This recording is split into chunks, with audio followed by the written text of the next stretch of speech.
कक्षा 12वीं गणित के नवंबर असाइनमेंट का चलिए आज हम हल देखते हैं, जिसमें से पहला प्रश्न है कि हमको पहले जो है फलन की अवकलनीयता को परिभाषित करना है। उसके बाद ये जो एफ एक्स इक्वल टू महत्तम पूर्णांक फलन एक्स दिया हुआ है उसको एक्स इक्वल टू 1 और एक्स इक्वल टू 2 पर हमको अवकलनीय नहीं है ये प्रूव करना है। तो सबसे पहले देखिए कि अवकलनीयता किसे कहते हैं हम। यदि कोई फलन एफ किसी बिंदु ए पर अवकलनीय कहलाता है यदि सीमा limit H tends to 0 f x minus f upon x minus a का अस्तित्व होता है। अर्थात ये जो हमने यहाँ पे सीमा जो परिभाषित किया, इस सीमा का क्या मान होना चाहिए, एक परिमित मान होना चाहिए, एक फिक्स मान होना चाहिए, तभी हम कहेंगे कि ये जो फलन एफ है दिए गए बिंदु ए पर अवकलनीय है। या फिर इसी को अवकलनीय के रूप में हम इस प्रकार लिख सकते हैं F dash A equal to limit H tends to 0 F of A plus H minus F of A upon H, जहाँ पे एच का मान जो है ग्रेटर देन 0 है। जो यहाँ पे देखिए एच जो क्या होता है, ये निम्नतम वृद्धि होता है एक्स के सापेक्ष में। वाई के मान में कितना वृद्धि होता है, ये निम्नतम वृद्धि होता है। अब चलिए प्रश्न पे चर्चा करते हैं। हमारा जो प्रश्न है वो है एफ एक्स इक्वल टू महत्तम पूर्णांक फलन एक्स, जहाँ पर एक्स का मान 0 से 3 के बीच में है। अब देखिए इस फलन को हमको अवकलनीय नहीं प्रूव करना है, तो सबसे पहली चीज़ ये देखते हैं कि महत्तम पूर्णांक फलन क्या है। महत्तम पूर्णांक फलन का मतलब होता है कि जो भी वैल्यू दिया है, यदि हम यहाँ पे लिखते हैं कि ये जो मापांक महत्तम पूर्णांक फलन x है, इसका मतलब ये है कि ये जो वैल्यू होगा वो x से छोटा या फिर बराबर होना चाहिए। ध्यान देंगे, x से छोटा या बराबर होना चाहिए, वही वैल्यू उसका क्या कहलाता है, महत्तम पूर्णांक फलन कहलाता है। तो जैसे यदि हम लिखें 1.3, हमको पूर्णांक वैल्यू ही लेना है, ध्यान देंगे। तो 1.3 के बराबर या इससे छोटा पूर्णांक वैल्यू कौन होगा, वो होगा 1। तो इस प्रकार 1.3 का जो महत्तम पूर्णांक फलन होगा वो 1 होगा। तो इसी को ध्यान में रखते हम इस प्रश्न को हम हल करेंगे। तो देखिए इसका जो लेफ्ट हैंड डेरिवेटिव होगा, यदि कोई फलन अवकलनीय है तो उसका लेफ्ट हैंड डेरिवेटिव और राइट हैंड डेरिवेटिव दोनों इक्वल होना चाहिए। तो लेफ्ट हैंड डेरिवेटिव में देखिए f of a minus h minus F of a और माइनस एच, और राइट हैंड डेरिवेटिव में limit H tends to 0 plus f of A plus a minus F of A upon h. ध्यान देंगे left में minus a लेके चलते हैं a minus h, और राइट हैंड डेरिवेटिव में ए प्लस एच। तो सबसे पहले हम एक्स इक्वल टू 1 पर राइट हैंड डेरिवेटिव डायरेक्ट निकालते हैं। तो यहाँ पे देखिए बिंदु ए की जगह 1 दिया है, तो क्या हो जाएगा, ये हो जाएगा 1 plus H minus f upon में एच। इस प्रकार दिए गए फलन में हम डायरेक्ट x की जगह 1 प्लस एच रखेंगे, तो ये महत्तम पूर्णांक फलन 1 प्लस एच माइनस महत्तम पूर्णांक फलन 1 बटे में h हो जाएगा। इस प्रकार h टेंस टू 0, देखिए यहाँ पे यदि हम महत्तम पूर्णांक फलन 1 प्लस एच लिखते हैं तो इसका वैल्यू क्या होगा। देखिए h का मान क्या है, 1 से छोटा है लेकिन 0 से बड़ा है, तो ये 1 पॉइंट समथिंग के फॉर्म में यहाँ पे आएगा कुछ ना कुछ। तो हमको क्या लेना है, इसके बराबर या इससे छोटा, तो क्या आ जाएगा, ये आ जाएगा 1। तो उसकी जगह हमने 1 रखा, तो 1 minus 1 upon H this is equal to 0 मिल गया। ये राइट हैंड डेरिवेटिव है। इसी क्रम में यदि हम लेफ्ट हैंड डेरिवेटिव निकालते हैं तो ये 1 minus h minus F of 1 upon minus H हो जाएगा, और ये 1 माइनस एच। तो ध्यान देंगे 1 माइनस एच मतलब कुछ ना कुछ वैल्यू हम 1 से माइनस कर रहे हैं, तो ये 0 पॉइंट समथिंग के फॉर्म में आएगा, और उसके बराबर या उससे छोटा पूर्णांक वैल्यू यदि हम ले तो क्या मिलेगा, हमको 0 मिलेगा। तो इस प्रकार 0 माइनस 1, तो ये माइनस 1 कैंसिल, ये हो जाएगा 1 अपॉन एच। और यदि इसमें हम लिमिट लगाते हैं एच टेंस टू 0, तो 1 अपॉन एच की वैल्यू क्या देगी हमको, अनंत, जिसको हम क्या कहते हैं, अपरिभाषित कहते हैं। तो देखिए इसका राइट हैंड लिमिट तो एग्जिस्ट कर रहा है, जिसका वैल्यू क्या मिला हमको, 0 मिला था, लेकिन लेफ्ट हैंड डेरिवेटिव जो है वो अस्तित्व में नहीं है, अपरिभाषित है, इसलिए इसका राइट हैंड डेरिवेटिव और लेफ्ट हैंड डेरिवेटिव जो है यहाँ पे बराबर नहीं है। तो इस प्रकार यह जो फलन है x इक्वल टू n पर अवकलनीय नहीं है। इसी क्रम में हम x बराबर 2 पे प्रूव करेंगे। x की जगह हमको क्या रखना है, 2 प्लस एच, और ये 2 अपॉन में h। तो महत्तम पूर्णांक फलन 2 प्लस एच, ये हमको क्या देखिए 2 प्लस एच में यदि हम कोई वैल्यू जोड़ते हैं तो उसका जो पूर्णांक फलन होगा उससे कम, अर्थात हमको 2 लेना है। तो ये 2 माइनस 2 अपॉन एच 0, बिल्कुल x इक्वल टू 1 की तरह। लेकिन यदि हम लेफ्ट हैंड लिमिट डेरिवेटिव लेते हैं तो ये 2 माइनस एच मिलेगा माइनस एफ ऑफ 2 अपॉन में माइनस एच। तो इस क्रम में देखिए 2 माइनस एच माइनस 2 अपॉन में माइनस एच, और 2 माइनस एच का मतलब देखिए ये 2 माइनस एच, इस प्रकार यदि हम लेते हैं तो 2 माइनस एच मतलब यदि 2 में कोई एक छोटी सी वैल्यू भी हम माइनस करते हैं तो ये 1 माइनस 8 इस फॉर्म में मिलेगा, और 1 माइनस 8 के बराबर या इससे छोटा वैल्यू क्या देगा हमको, 1 देगा पूर्णांक मानते हैं, 1 माइनस 2 अपॉन माइनस एच। तो ये भी 1 अपॉन एच मिल गया।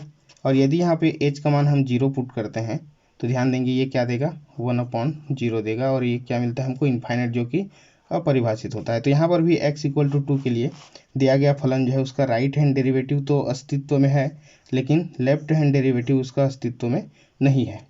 तो इस प्रकार यह फलन जो कि महत्तम पूर्णांक फलन है x इक्वल टू 2 पर भी अवकलनीय नहीं है। तो इस प्रकार इस प्रश्न का आप हल करेंगे। दूसरा जो प्रश्न है, लघुगणकीय फलन क्या है और इस फलन का हमको अवकलन ज्ञात करना है। तो लघुगणकीय फलन देखते हैं डेफिनेशन में कि यदि कोई फलन f इस प्रकार है कि प्रत्येक x belong to r real number के लिए r प्लस से r में इस प्रकार परिभाषित हो कि F X equal to log X. ध्यान देंगे ये क्या है, यहाँ पे बेस है। तो इस प्रकार के फलन को हम क्या कहते हैं, लघुगणकीय फलन कहते हैं, जहाँ पे बेस का मान हमेशा 0 से बड़ा होता है और वो जो है 1 नहीं होना चाहिए, और यहाँ पे जो हम x ले रहे हैं वो 0 से बड़ा होना चाहिए। तो इसको हम क्या कहते हैं, लघुगणकीय फलन कहते हैं। या फिर लघुगणक वह संख्या होती है जिसको उस आधार के ऊपर घात लगाने से उसका मान दी हुई संख्या के बराबर हो जाए। ध्यान देंगे, उस आधार के ऊपर घात लगाने से, यदि आधार पे यदि हम घात लगा दें तो उसका मान जो है दी हुई संख्या के बराबर हो जाता है। देखिए कैसे हो जाता है, यदि हम log bx को n मान के चलें तो यहाँ पे देखिए ये बेस है b, तो इस लघुगणक के मान को यदि हम घात में लगा दें तो देखिए यहाँ पे b के घात में n और उस वैल्यू के बराबर हो जाता है, मतलब जिसका हम log निकालने जा रहे हैं उसके बराबर, तो ये x के बराबर हो जाएगा इस प्रकार। तो इसको हम क्या कहते हैं, लघुगणकीय फलन कहते हैं। हमको जो फलन दिया हुआ है इसका हमको अवकलन ज्ञात करना है। तो जब भी हम चर राशि के घात में चर राशि वाला कोई फलन मिलता है तो हमेशा हम log लेकर हल करते हैं। तो चलिए, तो सबसे पहले ये फलन को हम y1 मान लेते हैं और इसको y2 मान लेते हैं। तो y बराबर y1 प्लस y2 मिल गया। यदि y का हम x के सापेक्ष में अवकलन करें तो देखिए dy by D X equal to dy1 upon D X plus dy2 upon D X, अर्थात आगे हमको dy1 upon D X dy2 upon D X की वैल्यू ज्ञात करनी है। तो सबसे पहले y1 जो x के घात में साइन x हम ले रहे हैं, यदि दोनों पक्षों में log ले लेते हैं तो देखिए ये लेफ्ट हो जाएगा log y1 और ये log x sin x। चूंकि log के नियम से यदि कोई वैल्यू घात में है तो log के सामने आ जाता है, तो इस प्रकार sin x log के सामने आके हो जाएगा sin x into log x जो भी आधार है। अब हम क्या करते हैं, आगे x के सापेक्ष अवकलन करते हैं। तो लेफ्ट साइड में देखिए y है, हम x के सापेक्ष में अवकलन करेंगे। तो जिस प्रकार x का अवकलन होता है log x का, वैसे ही 1 अपॉन y1 हो जाएगा। चूंकि y1 का हम x के सापेक्ष में अवकलन कर रहे हैं इसलिए ये dy1 अपॉन dx हो जाएगा। इक्वल टू में देखिए ये इंटू में है साइन x और log x फंक्शन, और इसका हम गुणा नियम लगाएंगे तो ये हो जाएगा पहला फलन दूसरे फलन का अवकलन धन दूसरा फलन और पहले फलन का अवकलन। तो यहाँ पे देखिए साइन x तो सामने रहेगा, log x का अवकलन 1 अपॉन x, log x जो है नहीं बदलेगा और साइन x का अवकलन हो जाएगा cos x। अब यहाँ पे 1 अपॉन y1 जो मिला हुआ है, इस y1 को हम इधर तिरक गुणा कर देंगे तो ये इसके इंटू में आ जाएगा इस प्रकार, और y1 का वैल्यू हमको एक बार पुट कर देना है x के घात में sin x। तो इस प्रकार dy1 अपॉन dx हमको मिल गया। इसी क्रम में y2 का भी हमको दोनों पक्षों को log ले लेंगे। तो log लेने पे पुनः cos x क्या आ जाएगा, सामने आ जाएगा log के नियम से। तो इस प्रकार log y2 equal to cos x into log sin x। यहाँ पर भी यदि हम x के सापेक्ष में इसका अवकलन करते हैं तो y का अवकलन होगा नियमानुसार और ये हो जाएगा 1 अपॉन y2। चूँकि y2 का हो रहा है इसलिए dy2 अपॉन dx हमको यहाँ पे एक अवकल गुणांक दिखाना पड़ेगा। इसी क्रम में पहला फलन दूसरे फलन का अवकलन धन दूसरा फलन और पहले फलन का अवकलन का गुणा नियम हमने लगा दिया। यहाँ पे हम अवकलन कर रहे हैं dy by D x log sine x का। चूँकि साइन एक्स को यदि हम टी मानेंगे तो log टी का अवकलन 1 अपॉन टी अर्थात साइन एक्स, और साइन एक्स को टी माने इसलिए उसका फिर से अवकलन करना पड़ेगा। तो ये मिल जाएगा हमको cos x plus log sine x, और cos x का जो अवकलन होगा वो होगा माइनस साइन एक्स हो जाएगा। ध्यान देंगे ये साइन एक्स है। इसी क्रम में cos और cos का मल्टीप्लिकेशन यहाँ पे देखिए cos square upon sine x, और ये माइनस साइन एक्स इंटू में log साइन एक्स। तो इस प्रकार पुनः हमने y2 का यहाँ पे त्रिया गुणा किया तो ये y2 इसके गुणा के फॉर्म में आ गया, और ये cos square upon sine x minus ये इतना आ गया वैल्यू। तो इस प्रकार पुनः हम y2 का मान रख देंगे, उसका जो एक्चुअल फलन है x के फॉर्म में, तो ये dy2 मिल जाएगा। अब इसके पहले जो हमने समीकरण नंबर 1 में लिखा था कि dy/dx बराबर dy1 प्लस dy2 के फॉर्म में, तो उन दोनों वैल्यू की जगह में हम dy1/dx और dy2/dx का वैल्यू रख देंगे, तो ये इस प्रकार उस फलन का पूर्णतः अवकलन प्राप्त हो जाएगा। अगला जो प्रश्न है वो है कि यदि x बराबर a cos t plus t sin t और y बराबर a sin t minus t cos t हो तो d2y/dx² ज्ञात करना है। देखिए ये प्राचल समीकरण के रूप में दिया हुआ है, प्राचल चर के रूप में। तो इसका जब हम अवकलन करेंगे तो क्या करेंगे, x और y दोनों का क्रमशः t के सापेक्ष में हम अवकलन कर देंगे। तो यहाँ जो x दिया हुआ है, यदि t के सापेक्ष में अवकलन करते हैं तो देखिए cos t का अवकलन माइनस sin t, और ये t sin t दो फलन है तो इसका गुणा नियम लगा देंगे। तो ये पहला फलन दूसरे फलन का अवकलन, तो sin t का क्या हो जाएगा cos t, प्लस दूसरा फलन ये रख दिया हमने sin t, और पहले फलन का अवकलन, तो t का t के सापेक्ष में अवकलन क्या मिल जाएगा, यहाँ पे हमको मिल जाएगा 1, तो इसको लिखने की आवश्यकता नहीं है। इस प्रकार यहाँ पे देखिए ये माइनस sin t और यहाँ पे एक प्लस sin t मिला हुआ है, दोनों कैंसिल हो जाएंगे और बचा है a मल्टीप्लाई में। तो a का यदि हम गुणा करें t cos t के साथ तो मिल जाएगा at cos t। तो इस प्रकार dx/dt, इस प्रकार y का भी हम t के सापेक्ष में अवकलन कर देंगे तो ये a कांस्टेंट है, सामने रहेगा, sin t का अवकलन cos t हो जाएगा। यहाँ पर भी हम गुणा नियम अप्लाई करेंगे तो ये पहला फलन t, दूसरे फलन का अवकलन, तो cos t का क्या हो जाएगा माइनस sin t, प्लस दूसरा फलन अर्थात cos t और पहले फलन का अवकलन, तो t का अवकलन 1 होता है ऑलरेडी। अब ध्यान देंगे यहाँ पे माइनस का जब हम यहाँ पे मल्टीप्लाई करेंगे तो ये minus minus plus T sine T हो जाएगा और ये प्लस माइनस गुणा होकर माइनस कॉस टी हो जाएगा। तो यहाँ पर भी देखिए कॉस टी और कॉस टी दोनों प्लस माइनस से कैंसिल हो जाएगा और यहाँ पे बचेगा केवल a into T sine T. तो इस प्रकार dy/dt भी प्राप्त हो गया हमको। तो हमको ज्ञात करना है dy/dx, dy/dx ज्ञात करना है। तो हम क्या कर रहे हैं, अंश और हर दोनों में हम dt से डिवाइड कर दे रहे हैं। दोनों में डिवाइड करने का मतलब ये है कि अर्थ नहीं बदलना चाहिए। तो ये dy/dt हो जाएगा और dx/dt हो जाएगा। तो यहाँ पे देखिए हमने प्राचल चर के रूप में dy/dt का मान निकाला है, उसकी जगह में हम at sin t रख दिए, बटे में dx/dt भी निकाल चुके हैं, उसका मान भी हम at cos t रख दिए। तो यहाँ पे at और at कैंसिल, साइन बटे cos क्या देगा हमको, 10 दे देगा। तो ये हमको 10 मिल जाएगा। लेकिन हमको क्या ज्ञात करना है, d2y/dx²। तो ये dy/dx जो मिला है उसका हमने पुनः एक बार x के सापेक्ष में अवकलन कर दिए। चूंकि 10 जो है t वाला चर राशि है तो इसका अवकलन कैसे होगा, 10t का अवकलन नियमानुसार sec² t होगा, लेकिन t वाले चर राशि का x के सापेक्ष में अवकलन हो रहा है करके एक dt/dx हमको यहाँ पे मेंशन करना पड़ेगा। और इसके स्टार्ट में हम dx/dt ऑलरेडी निकाल चुके हैं, जिसका मान हमको कितना मिला हुआ है, ये मिला है at cos t। ध्यान देंगे ये dx/dt है, हमको dt/dx चाहिए, तो इसका क्या कर देंगे, हम अंश और हर बदल देंगे। तो इस dt/dx की जगह हम क्या आ जाएगा, 1/at cos t।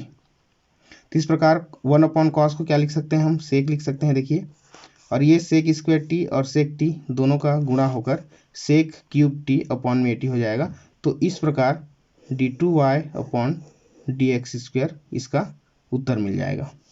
प्रश्न 4 में, एक पाइप से रेत 12 सेंटीमीटर क्यूब पर सेकंड की दर से गिर रही है।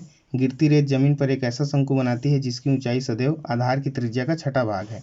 रेत से बने शंकु की ऊंचाई किस दर से बढ़ रही है जबकि ऊंचाई 4 सेंटीमीटर है। शंकु की ऊंचाई किस दर से बढ़ रही है, यदि उसकी ऊंचाई 4 सेंटीमीटर, तब हमको ज्ञात करना है। तो सबसे पहले हम क्या करते हैं, शंकु की त्रिज्या को हम 8 सेंटीमीटर मान लेते हैं और ऊंचाई को h सेंटीमीटर। तब ध्यान दीजिए प्रश्न में हमको क्या क्या दिया है, इसको भी हमको ध्यान रखना है। तो हमको जो आयतन में परिवर्तन दिया है, परिवर्तन की दर, आयतन मतलब v फॉर वॉल्यूम, तो dv/dt दिया हुआ है 12 सेंटीमीटर क्यूब पर सेकेंड। और ऊंचाई और त्रिज्या के बीच में जो संबंध दिया है कि ऊंचाई क्या है, कि उसके त्रिज्या का 6वां भाग है, मतलब r/6। तो यदि इसको हम त्रिज्या गुणा कर दें तो r बराबर क्या हो जाएगा, यहाँ से 6h हो जाएगा, त्रिज्या गुणा कर दें तो। अब देखिए वो जो रेती गिर रहा है वो शंकु का आकृति बनाता है, तो शंकु का आयतन हम पहले लिख लेते हैं, वो होता है 1/3 पाई r²h।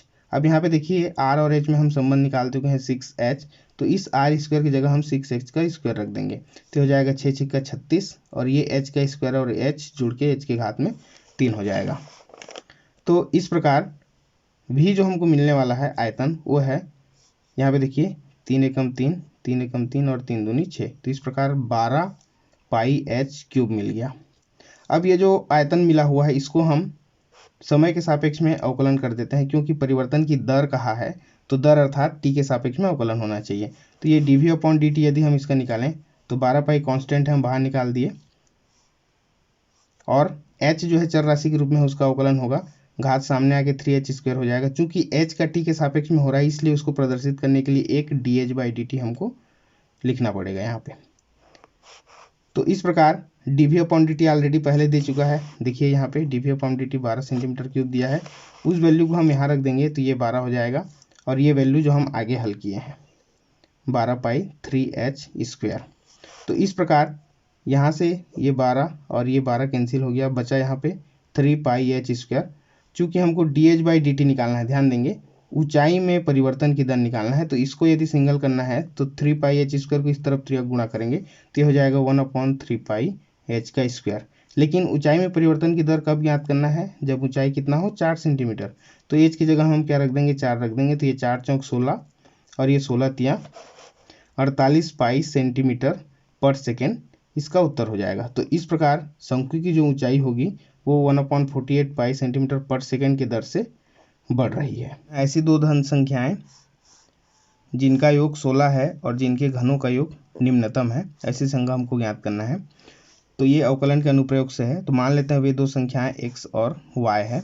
तब देखिए प्रश्न अनुसार क्या कहता है कि इनका योग 16 है, अर्थात x धन y बराबर 16। तो इसको हम किसी एक चर राशि के रूप में कन्वर्ट करेंगे तो y बराबर क्या हो जाएगा, x को पक्षांतर कर दो 16 ऋण x। इसको हमने समीकरण नंबर 1 मान लिया। तो इस प्रकार प्रश्न में क्या दिया है कि इनके घनों का योग, मान लेते हैं इसके घनों का योग क्या है, s का इंग्लिश नाम जो है सम है, तो ये हो जाएगा x³ + y³। यहाँ पर जो हमने y को x के फॉर्म में कन्वर्ट किया है तो इस y की जगह हम 16 ऋण x का घात 3 रख देंगे। अब चूंकि उच्चतम और निम्नतम के लिए दिए गए फलन को हमको 2 बार अवकलन करना रहता है। पहले अवकलन में हम उस वैल्यू को ज्ञात करते हैं x की वैल्यू को कि किस बिंदु के लिए उच्चतम और न्यूनतम होगा, और दूसरा जो अवकलन ज्ञात होता है उस बिंदु को हम ज्ञात करके ये पता करते हैं कि यह ऋणात्मक है या धनात्मक, जिसके हिसाब से हम उच्चतम और न्यूनतम बता सकें। तो देखिए इसका हम पहले x के सापेक्ष में अवकलन करेंगे तो x³ का अवकलन क्या हो जाएगा 3x² और 16 ऋण x³ का अवकलन हो जाएगा, यहाँ पर भी घात सामने आएगा और घात में गढ़ जाएगा। चूंकि हमको 16 ऋण x को t मानने की आवश्यकता है यहाँ पे, तो 16 का अवकलन 0 और ऋण x का अवकलन कितना मिल जाएगा, हमको ऋण x मिल जाएगा। तो इस प्रकार ये जो फलन होगा वो होगा 3x² - 3, ये माइनस गुणा होकर -3 और 16 ऋण x की घात में 2। अब इसका पुनः यदि हम x के सापेक्ष में अवकलन करें, क्योंकि यही बताता है कि यह फलन उच्चतम है या निम्नतम, तो हो जाएगा 3 दूनी 6x गुणा हो जाएगा घात, और यहाँ पर भी 16 - x को t मानेंगे तो हो जाएगा 3 दूनी 6 और 16 ऋण x घात में 1 घट जाएगा, 2 ऋण 1 तो 1।